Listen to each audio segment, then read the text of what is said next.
It's another Tuesday morning get-together here on Birds 365 with your Mac guys, John McMullen, Jody McDonald. The countdown is on to the NFL draft, just 16 days. We'll get some draft conversation going, and didn't know this yesterday when we signed out that you guys, media guys, beat reporters, and therefore the fans will get to hear one last time from Fletcher Cox. When the Jason Kelce retirement came down, you knew that if John McMullen et al. Got a text and said there'll be a gathering at the Eagles NovaCare complex today, Jason Kelce will be there. You knew it was going to be four. It didn't work out that way with Fletcher Cox. Fletcher announced his retirement without getting together with the media. You were hoping at some point that was going to be the case, that you guys were going to get a chance to go down and talk to him. I know Eagle fans should want to hear from Fletcher Cox before he officially calls it a career, and everyone will get that chance this afternoon. Fletcher, not quite as loquacious as Jason Kelce. Well-spoken guy. He's good. He's just not as outgoing and personable as Jason Kelce is. What do you think you're going to get out of Fletcher today? Yeah, I'm a little surprised they're doing it. I guess they wanted to spread it out a little bit and get it away from Jason. Fletcher's, as you mentioned, yeah, he's fine in front of the mic, but I don't think he enjoys it as much as Jason Kelce. I think few do. Obviously Jason has his own podcast, very entertaining guy. So he's more comfortable in those types of situations. But yeah, I mean, he deserves it. He deserves his flowers. No question about it. I've said it from the start. I don't know. It's kind of a weird disconnect for me because this is one of the great players in Eagles history. Fact that two of them happen to retire so close together is something you don't often see. And they should set aside a time, and they should be doing this. And I think as the years go on, I think more and more will start to realize that this guy was really good. They know it, but you get my point. In the moment, it kind of gets overwhelmed because Jason has become such a big star. But in this sort of local Eagles ecosystem, Fletcher Cox is every bit as big a star. Yeah, you and I disagree on that. I think Kelce slightly. If you got to put him at one, I don't call it a tie. Tie goes to the runner. It's Jason and then it's Fletcher. It's this close, and they both are all-time great Eagles. And you're right, you just don't see two guys of this magnitude walking away at basically the same time. It might have been a couple of days difference, but the offseason becomes one big long day for Eagle fans when they're not actually playing football. I would say Jason had a slightly more impactful career than Fletcher Cox, but that does not lessen what Fletcher Cox brings to the table. You believe this is Fletcher's doing, right? That if Fletcher didn't want to do this, the Eagles sure as hell couldn't, and I don't think wouldn't make him do something like this. This is Fletcher saying, yeah, give me one last chance to talk to the peeps. Yeah, it's definitely I mean, if he doesn't want to do it, nobody's going to force him to do it. So, it's not like the Eagles are going to trot him out there against his will. Yeah. So, and look, he's very comfortable. I'm not saying he's not comfortable in front of the microphone. I just thought from a standpoint of, and you saw Jason's retirement speech, which was, we weren't allowed to ask questions. It went 40 plus minutes. It was just a speech. And I don't know how Fletcher's going to do it. Haven't been told yet. So maybe he just talks to us, maybe handles it in a different way from that perspective. But I mean, this is, as I said, and I hate to even compare them because they're both great, but it's so rare to have, especially in this era, to have, and yeah, obviously Brandon Graham and Lane Johnson to this as well. It's so rare to have a group of players play together for such a long period of time and excel to the level of those four, the Eagles' so-called core four, and Nick Sirianni talked about it all the time, as a first-time head coach, to get those four guys specifically is very rare for a first-time head coach. I can't come up, certainly in the modern era in football. And that was a big advantage that he had early in his coaching career here. And now it's starting to wither. And obviously this will be Brandon's last year, and Lane will follow, whether it's 2-3 years down the road. And I think as you get farther away from this era of Eagles football, people are going to start to realize how special it was, and especially older fans who went through some of the really down times. That group of four players is just ridiculous. To try to find a comparison around the league, good luck. Yeah, in the NFL, they talk all the time about the core four with the Yankees back in the early 2000s, and it lent itself to multiple championships, and they could do that bragging. But I do believe baseball's a little late. The shelf life of a baseball player is certainly longer than that of a football player, so it's tougher to do in the NFL. And you're right, I can't come up with any team that's had a group of that level players stick together for as many years as they did, and playing for just one team each. I don't think Brandon Graham's going to be going free agent at the end of this year. This will be it. And I don't foresee Lane Johnson wearing anyone else's uniform either. For today, he said you haven't got any notification on how it's going to go, but you do know Fletcher. And I think you said it here and you've said it previously. He's good in front of the mic. He's not over the top, and he's not going to give you the quote that's going to capture everybody's attention for the next week. But he gives you honest answers, and he's not afraid to speak his mind. You think he'll take questions? I hope so. From my perspective, I certainly hope so. I mean, the first question is why now? Because he's got plenty left in the tank, Right. from what I saw last season. And we all have our own theories. And my own personal one would be, he sees the writing on the wall. You draft Jordan Davis, Fletcher Cox, even Milton Williams, Jalen Carter, even Milton Williams over the past 3 years. And that's the way of the NFL. You want to get those guys on the field. We talked about it with Hassan Reddick in a different way about going younger and wanting to project somebody on the field as opposed to somebody who's played, in the case of Fletcher, 12 seasons, 188 games or whatever, plus the playoffs. They've been in the playoffs a lot. And he's not the same player. Obviously, he's a descending player from what he was as an all-pro. He's not what he was at that point, but he's still very good. And I just don't see a big enough role on this team for him to say it's worth it to come back. And I don't think he wants to play anywhere else. So it's one of those things where if they didn't have the depth that they have at defensive tackle, maybe he is back. And this is my speculation, obviously. Right. And I don't know if Fletcher's going to talk about any of this, but he's got plenty left in the tank. He really does. And he had a solid season last year. But maybe it's just, again, this sport is very difficult on one's body.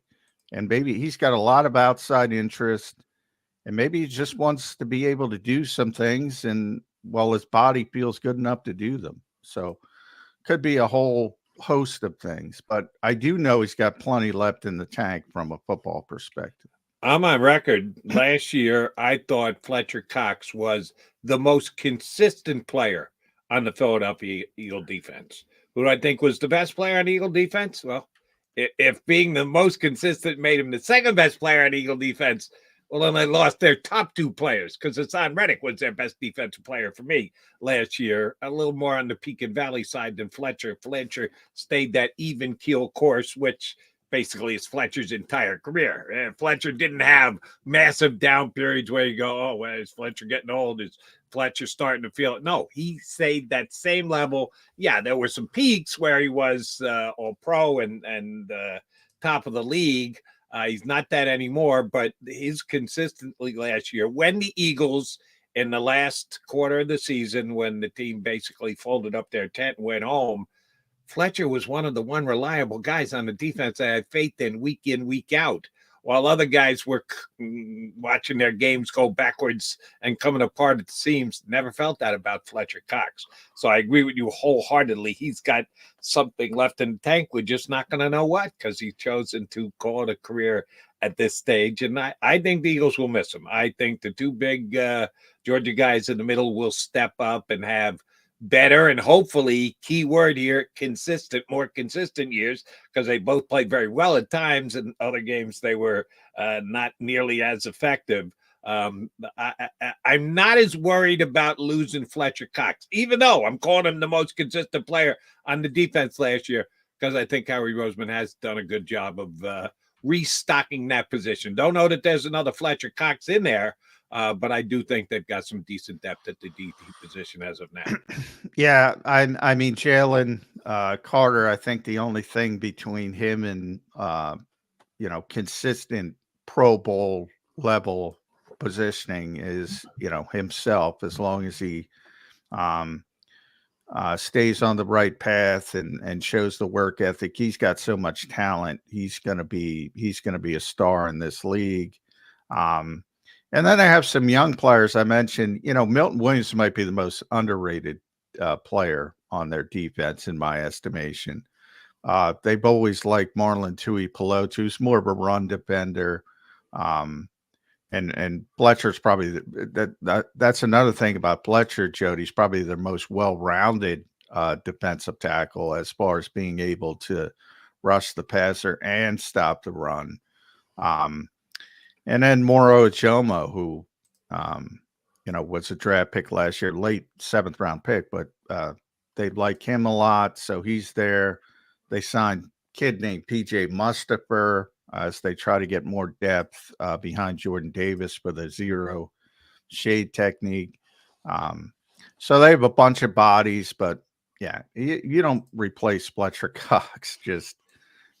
Even Milton Williams, who, as I said, is a very good player. He ain't Fletcher Cox. There was a 5-6 year period where he was, maybe the best, the second best defensive tackle in football behind Aaron Donald. And I always say about Fletcher, there's one Super Bowl team in Eagles history, not one winning Super Bowls team, and he was the best player on that team. He was the best pure football player on the Eagles' only Super Bowl winning team, 2017, obviously. Kind of took off early in his career, and I think, and I'll look it up as we're doing it, the PFF numbers. But last year, I think he was 21st, somewhere in that range of like 130. So he played well last year, and that's what I said. He started early. He started as a 21-year-old, so he's only 33. He's got plenty left in the tank. So 2014 is when he took off, and he was 14th of 133. And then he was top 10, 6, 7, 4, 2, 5 for like that 5-6 year span. Just dominant, brilliant player. I think he should be in the Hall of Fame. I think eventually he'll be in the Hall of Fame. It might take a while, but great player. And he's certainly no brainer. Eagles Hall of Fame, obviously. Agree on that one. Do you think the Eagles, we got the draft coming up now in 16 days, and the Eagles have good draft capital, not outrageous draft capital. Saw an article that had them as per the Jimmy Johnson draft value chart, which, damn it, I had someone on one of my national shows this weekend, and I don't remember who it was. So you have Brad on? No, it wasn't Brad. I forget who it was. But they were pretty definitive when they said to me that most NFL teams still hold the Jimmy Johnson draft value chart as crazy, as gospel. That there have been other charts created, and some like to brag that theirs is better. Well, and more Brad's accurate. that's why I asked about Brad Spielberger, because he started his chart, and a lot of teams use his chart, and he does it with somebody else, and I wish I could say who, and I'll try to look it up, but like some of the more younger Kwesi Odopametse, he uses Analytically driven. Yeah, Yes. thank you. He uses Brad's chart, but the majority of the league, and even Brad admitted when he was on the show in his farewell appearance, unfortunately, because he's changing professions. Even he said most teams still use Jimmy Johnson's chart, which is crazy. And they probably shouldn't, but they do. So that's all that matters. Right, because when you're trying to make a deal on draft day, you can reference a chart. Well, as per this chart, we would be giving you this, and we'd be taking about. If they don't use it, they don't care. Yeah, You can exactly. say the chart that you use. You have to have a meeting of the mind. So if the other team is still using the old school Jimmy Johnson, you better have it handy to see if the trade actually does make sense. When they turn you down, you'll understand why, if you're trying to get a little bit of the better for them in the value point. So yeah, someone confirmed that with me again. Brad did, and then I got it again this weekend. But that's what's used. The Eagles, and real quick, it's Jason Fitzgerald. So from Over the Cap. So Brad and Jason Fitzgerald have their own chart, which is, probably more forward thinking. But even Brad will admit that most teams still use Jimmy's chart. and as per Jimmy's chart, the Eagles have the 16th best draft value with the draft picks that they have. And it's very close to the order of the first round, because every single round the value goes down if you're locked into the spot. There is, of course, the addition and losses of draft pick. The Bears, you would think, with the number one pick, would have the number one. They don't. They're number 2 behind Washington. Washington has a couple extra picks, and the Bears only have 4 picks for the whole draft. They got number 1, number 9, and then they've only got 2 more picks for the entire draft. So they end up being second. You look at it on paper, you go, oh, they'll be middle of the pack at best. Nope, they're still number 2, because the top of the first round, the value is exceedingly high on all of those picks. But the Eagles are middle of the pack, but that's not bad, because they finished with the 22nd best record.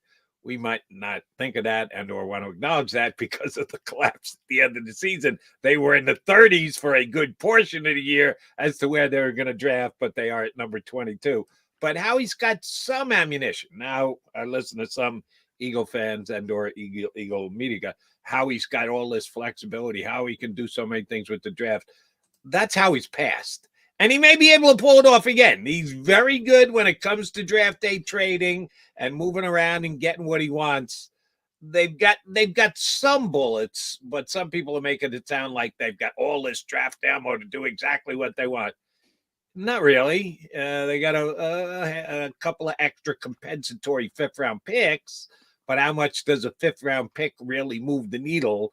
It'll get you up in the 3rd round when you're trying to get out of the 4th round. I would say Howie has got good bullets, not unbelievable over the top bullets for draft flexibility coming in 16 days from now. How would you describe where the Eagles are at with the draft capital they have? Well, I would think it's, in the immediate, no, it's right. What 16th and Jimmy's, I don't know what I mean, smack dab in the middle, right? Mediocre. But again, same thing in when it comes to trades, applies to the draft, and free agency applies to the draft. He can do shit other people can't do. I say it all the time. I talk about it because it's real. His job security enables him to look outside the traditional box. So he did it last year with Kaylee Ringo. Maybe it doesn't work. Maybe it does work, but he traded a future third to go up in the fourth to get a player he really liked. He can do that. Other GMs don't even consider that because either they don't think they're going to be around, or they're not comfortable that they think they're going to be around, and they have to work in the immediacy of the now. And they can't think outside the box. But that Ringo trade was a now trade. That wasn't a put it off to a future date type trade. No, but he gave a future pick to get Ringo. So, he can do that. He can pull, and anybody can do it, but they don't operate with that sort of bigger vision, because a lot of them can operate with that bigger vision. And it has to be about now, and it has to be about doing things, and it has to be about making your current picks more valuable, and making everything hit now, just like it is in free agency and just like that. Now, sometimes he gets hit. A lot of people are hitting him for Hassan Reddick, and I say the dichotomy between Joe Douglas and Howie Roseman is the best example of this. One is literally GMing for his job. One doesn't have to worry about that. So he can think about it in a different way. And you got to be willing to take the hits as well, because people don't want to hear about 2026. They don't want to hear about it. They don't want to hear about future picks. They don't want to see this. They don't want to say, go up and get a player you like in the fourth round, or do something of that nature, which isn't, splashy. But if you're talking about the top of the draft, and that's all that most people care about, it's about 22, 50, and 53. So does he have ammunition to go up and do what he has been doing in recent years, and for that small targeted trade up, whether it was DeVonta Smith or Jordan Davis or Jalen Carter? Yeah, he could do that, but you're probably going to lose one of those premium picks as well. So, depends how you look at it. But to me, it's always about the player. If you really, really believe in a player, go get that player. Who gives a shit about three players you don't believe in, or you think may be something? If you think one guy's a home run, and then you get three singles, go get the home run. If that home run is out there, but again, it all depends on the depth in the draft at the top, and if the draft is that good. I don't know that there's, maybe I'm looking at too positionally than individually.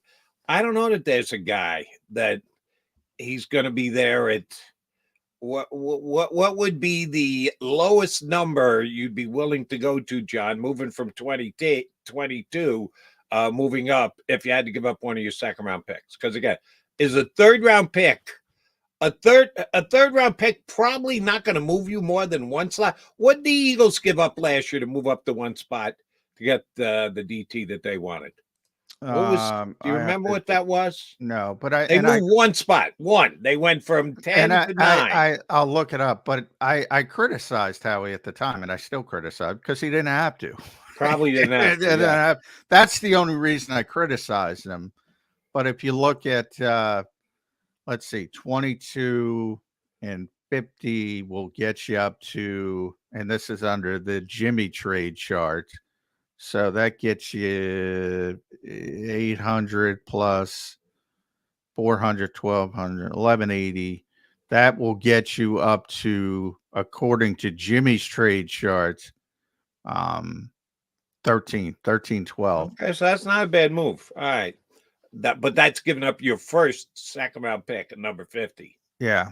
And 53 would get you up to 1170, somewhere in the same range. So you 14, probably give 15. Up the second one. Probably give up the second one more than the first one. Would you want to go up that high? I think the one player would be Quinyon Mitchell. I've been saying it.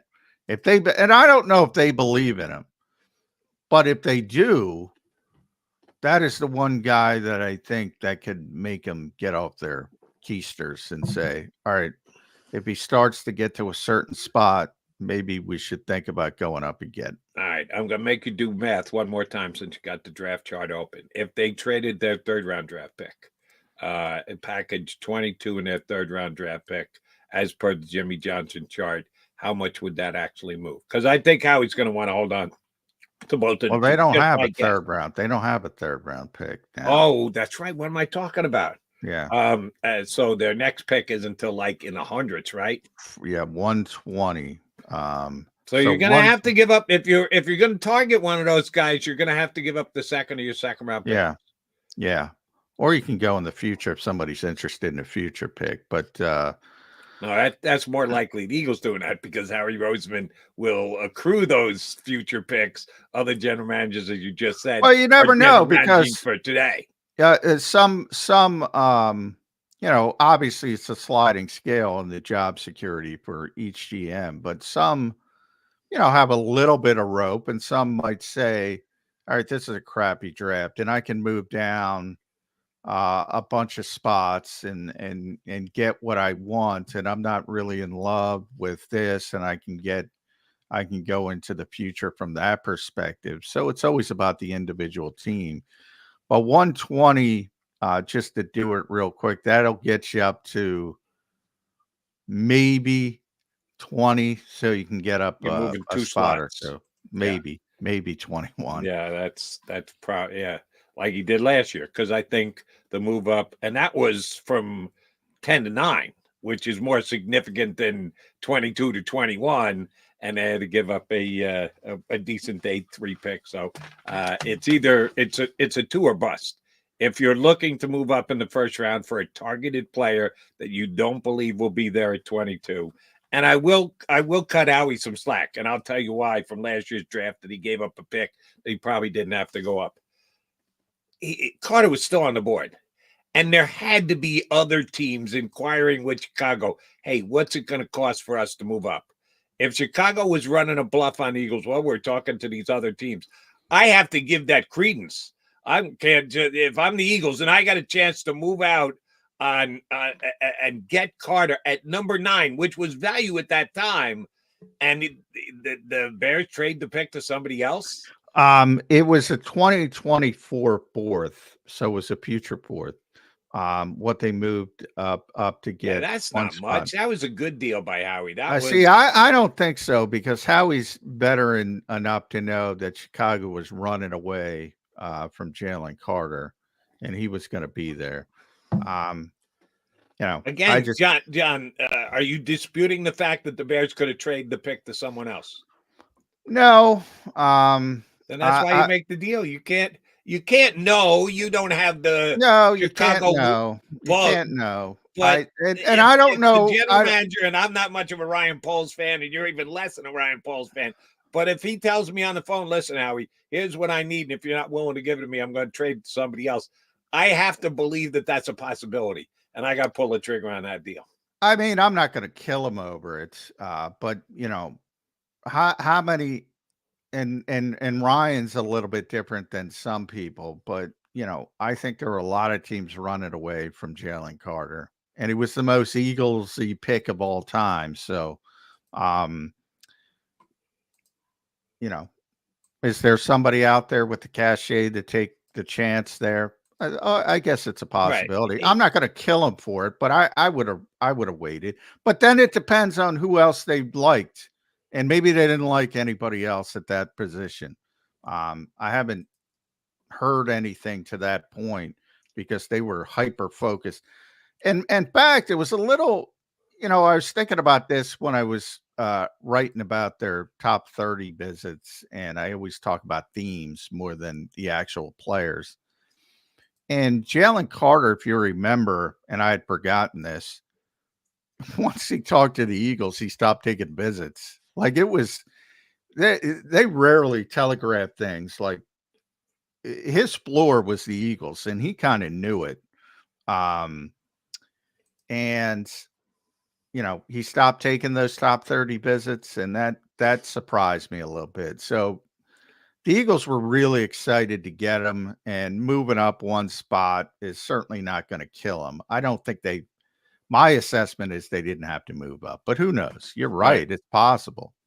And I think the reason why I would have had to be extra cautious and pay that minimal price to secure the position for myself is most people, and when I say most people, I'm talking about media members who are just purely looking at talent, not looking at about the questionable background and the drag racing accidents and everything else, had him as the second, third, at worst, fourth most talented player in the draft. And he's sitting there at 9. And if you're a general manager worth any of your salt, even if you're not Howie Roseman in the NFL, and you can get this guy with the 9th pick in the draft, and he's a top 2, 3, 4 talent, how do you not trade up and do it? Even if you do have character. Yeah, I mean, I think, I think you're lowballing him, top 2, 3, 4. I think he was clearly the best player talent-wise in the draft. And I said that long before the Eagles took him. So if anybody was talking about, I care what the Eagles and rah-rah in the Eagles doesn't know me at all. Right. He was the most talented player in the draft. I guess you could make an argument for Bijan Robinson, but running back versus defensive tackle. All these teams are just ridiculous. And Chicago more. I've killed Chicago because they traded down twice to miss out on them. And they got Darnell Wright, who hopefully turns into a decent offensive lineman. I mean, yeah, that's why I kill Chicago. But from the Eagles' perspective, they obviously love the player. I assume if they rolled the dice, maybe Peter Skoronski, they would have selected. They could have gone offensive line again, yeah. And that would have. So I'm not going to kill him for making the trade. I just don't think they needed to. Yeah, I'm not gonna put anything on Howie on that one. That was overly protective. Make sure we get the player type move and a future for it. I'm not gonna bat an eye at that one. I thought that was Howie at his aggressive best. All right, I got a question for you, Johnny Mac, that we're gonna deal with when we come back. You're more a proponent of the deal that the Eagles made with the Jets for Hassan Reddick. I'm not a fan of the deal. I think it's gonna come back to bite him in the derriere at some point. But what we both agree on, it was the fact that Howie Roseman can do this because Howie Roseman's got job security. And Howie Roseman isn't worried about getting fired if the Eagles have a bad season this upcoming year, which means the Eagles are very good at looking long-term. That they're not living in the moment, deal to deal, trade to trade, transaction to transaction. We got to get better tomorrow. We got to get better. We got to get. No, Howie can, because of the luxury of his position, look down the road a little bit when he makes a decision.